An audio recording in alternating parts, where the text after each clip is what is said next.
So I found a new friend here, someone who had a good deck, played well, and had a cool attitude, Trebla, and you'll see what I mean in a moment. So in this game here, I'm playing Edric against Joyra of the Gitu, a card that's only good when you can really take advantage of the mana cheat, and usually requires you to have something like Obliteration, Jockle Hops, or something else that destroys everything devastation, in order to really capitalize on it due to how slow it is. Anyway, so I keep a hand like this and decide that's worth the risk, and that I will probably draw some mana soon. My opponent keeps a hand like that, so game on. And I don't draw a land, and then ended up debating here whether or not I should play Arreo or not, but I decided I'm going to go ahead and brainstorm. I'm already 2 cards deep.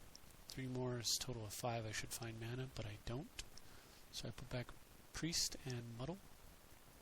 Pass for the turn. So my opponent just plays a land, says go, and on my turn I'm able to Mystical Tutor during my upkeep in order to go get Force of Will so that I can draw a defensive spell and shuffle my deck, and hopefully the next card will be land. So he runs out a Grim and Joyra. Consider forcing it, but decide against, just because he'll just replay it anyway. So I let it go, and he suspends. Speak of the devil, there's an Obliterate right there. Something I won't be able to force a will. On my turn I don't draw a land, so I go ahead and just play Arreo. The thinking here is that I need to flip Arreo before Obliterate goes off. And so he suspends Ulamog, and now I really need to flip an Arreo so that I have a counterspell for Ulamog. And then uses his Scroll Rack, but fortunately he's almost out of cards, so I'm going to kind of keep an eye on these cards here. We'll just set him over like that. Fortunately he's almost out of cards, so all I need to do is just get some mana, get in this game, flip my Arreo, and I've got him. Unfortunately, when you're mana screwed, Trastodon, I guess he likes to show up and laugh at you. Well, maybe not you, but he does that to me sometimes, as you can see. So I decided not to play the GT there. I suppose I could have, but I was holding it because I figured it'd be part of a turn in which I would flip Arreo. It's easy to do with a 2 casting cost card and you have all this colorless. I kind of regretted it when he makes the Wheel of Fortune play, and I have to force a will it. And since Treachery is part of the long-term plan to flip Arreo, Tezzeret and Opposition both survive and Obliterate, I decide to force with a mana drain. Of course, he knows I have the force, so he runs out his own counterspell, and that hand that was almost empty is now full again.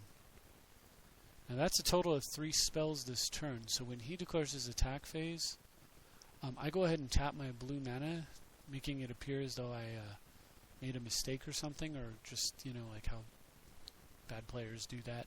They tap out for whatever reason. So I tap out here to encourage him to cast 1 more spell, hopefully getting him to misplay and flip my Arreo for me. Since Arreo doesn't count just your spells, it counts all spells, but he doesn't take the bait.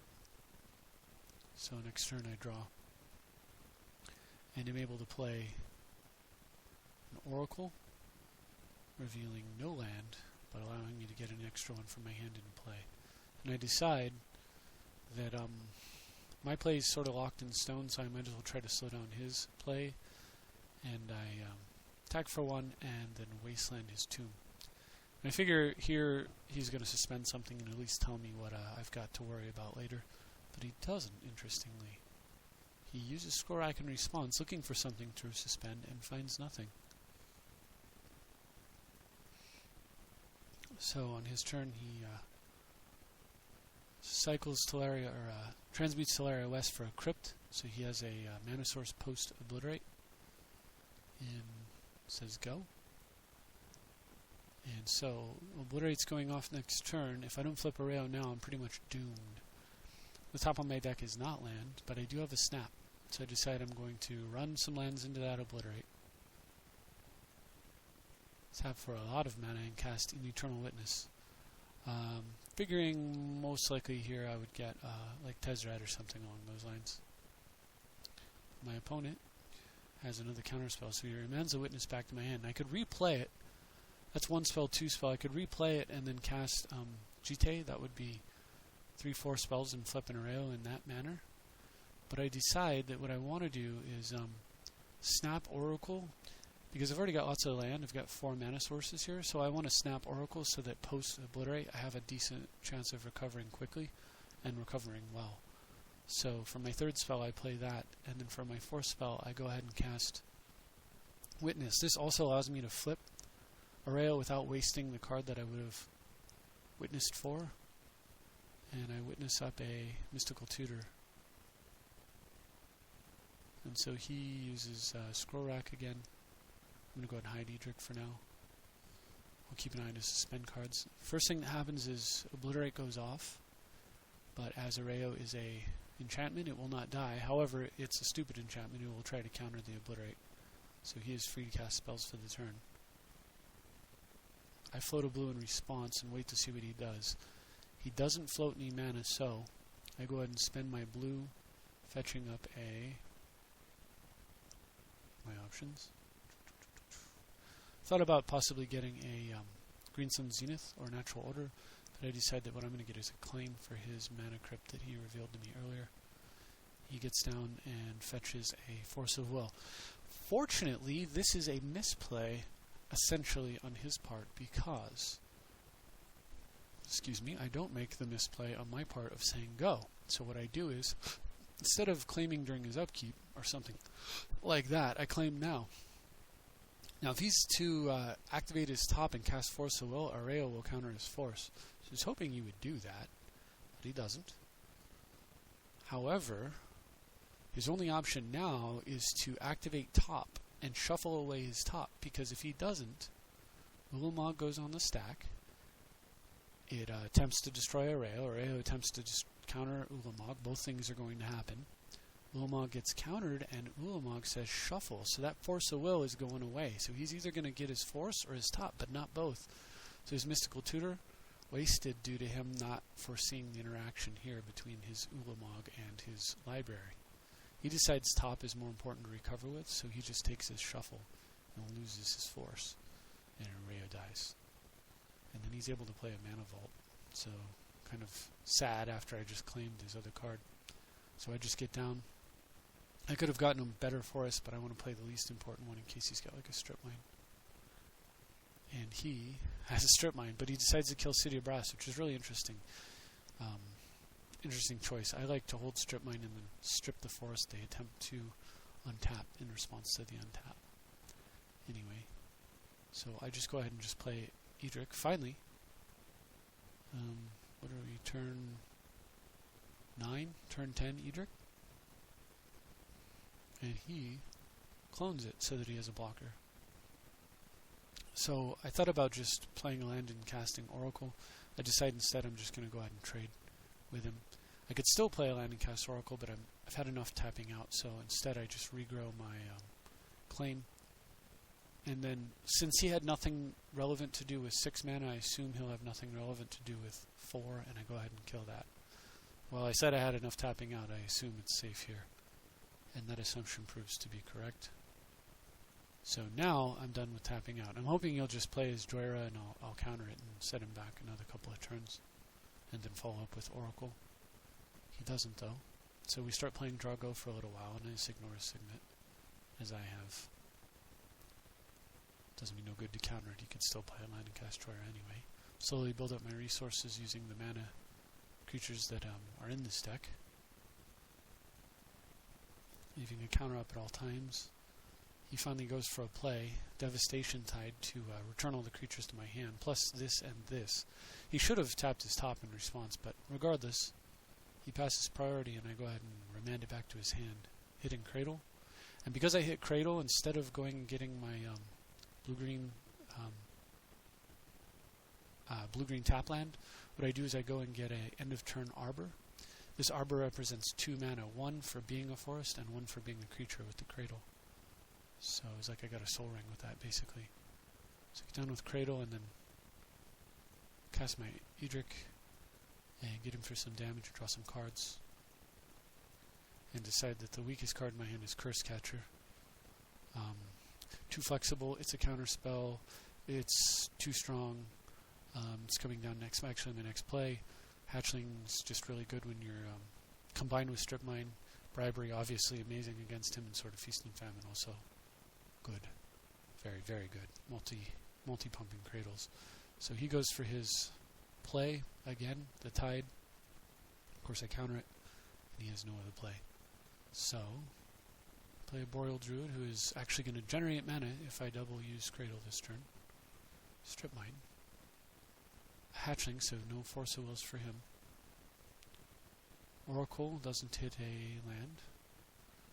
A sword, which gets equipped, and I use my land to do it. I use my land creature instead of my creature. So that way, sword will untap it. And I untap first, and then draw. And then before playing the Wooded Foothills in my hand, I decide that what I'm going to do is, because I plan to muddle anyway, so I muddle for a Winter Orb, and am glad that I held the Foothills because there's a Misty Rainforest. I play that off the top, and go ahead and cast Winter Orb, Strange Hermit, a Priest, and I say go, and whatever he untaps is getting stripped.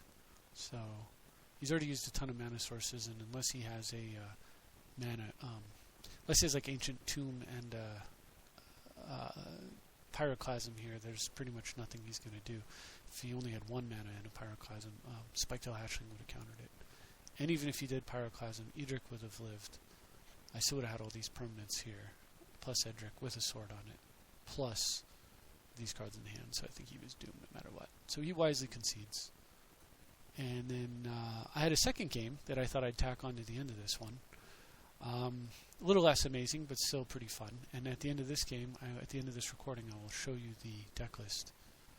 I have made a few changes. I've been back and forth on a few cards, and I think we're on 4th at this point. Or maybe we're on back, I don't know. Anyway, my opponent's playing Sigarda, Host of Herons. And I have a great hand, so I go ahead and keep. He leads off with turn 1 Serra Ascendant. Suddenly this great hand is looking a little scary. So I end the turn search for Arbor and get down with a Bloom Tender, hoping to lock into a Cradle maybe, or a way to fetch it. And he smacks me in the head for 6. Not too bad just yet. So no Cradle there, but I have a series of plays that I can make. So I go ahead and play Metamorph, targeting Serra Ascendant, and get down with a Boreal Druid. So I figure, well, not targeting, but cloning Serra Ascendant. And I figure he's got one turn to kill the Ascendant. If he doesn't, then I'll take control of this game, most likely. But unfortunately, being both an artifact and a creature, him playing green and white, there were a lot of options for him to kill it, and he has one. So I go ahead and fetch myself an island. Unfortunately, he has the worst possible one. I'm not going to be regrowing and blocking again. So now I'm still dealing with this turn 1 Ascendant here. He gets down with a Mirran Crusader to make it even worse. Look at that. What a tremendous clock on Lunder. So, I top deck Glenn, and go ahead and cast Edric and Glenn, leaving a blue up. I'd really like to have a counterspell up for Sigarda, but I figure I have to take a risk here. It's too critical that I develop in the face of what he's threatening to do next turn. And luckily he plays a come into play tap land. So he only sends the Ascendant, not the Crusader. Sad for me, because I would have happily taken the damage in order to draw extra cards. And then he plays another blocker. So I go ahead and get my good tap land. Risking him playing a Swords to Plowshares on Glenn, but whatever. I just have to take a risk sometimes. So, first things first, draw a card. I could have used Tez to go get a sword and equip it on here. I was thinking about Feast or Famine. I was thinking about Fire and Ice. I was thinking about GT maybe. But I don't. I go this route.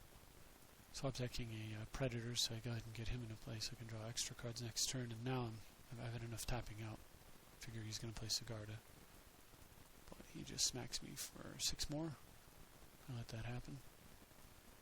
And draw Crucible.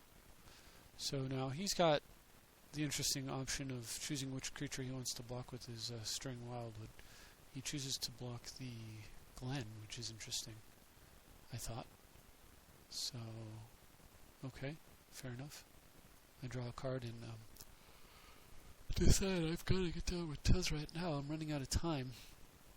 So I Tez and search for map, because the only way I can really get out of this is going to have to be with a big play, and that means a lot of mana, and I pretty much have to play to win. So I fetch the card that's going to let me fetch the card that's going to empower the card I need to draw, which will allow me to win the game.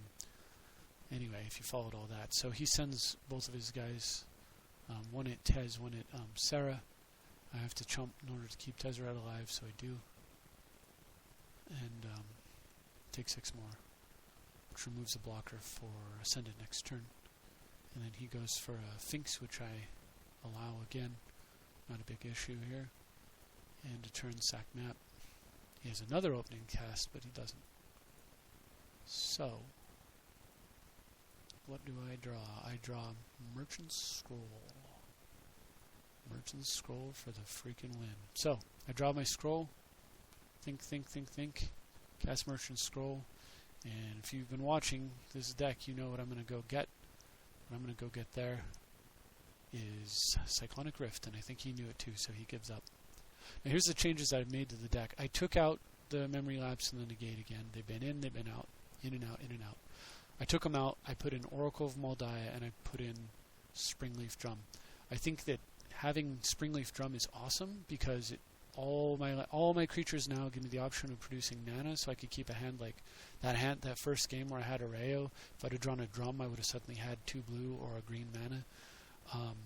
You can use it to turn you play creatures, so you can have a drum cast Edric and still tap for 1 more mana.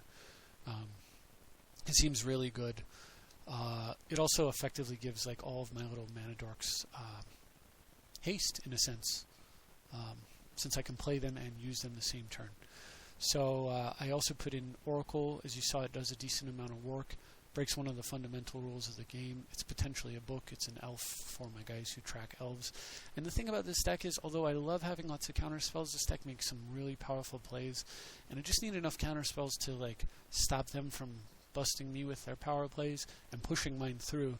And as long as I have enough counters to do that, I'm good. The rest of the time I need the mana so that I can do all the stuff I want to do. I think mana is the most important thing for this deck.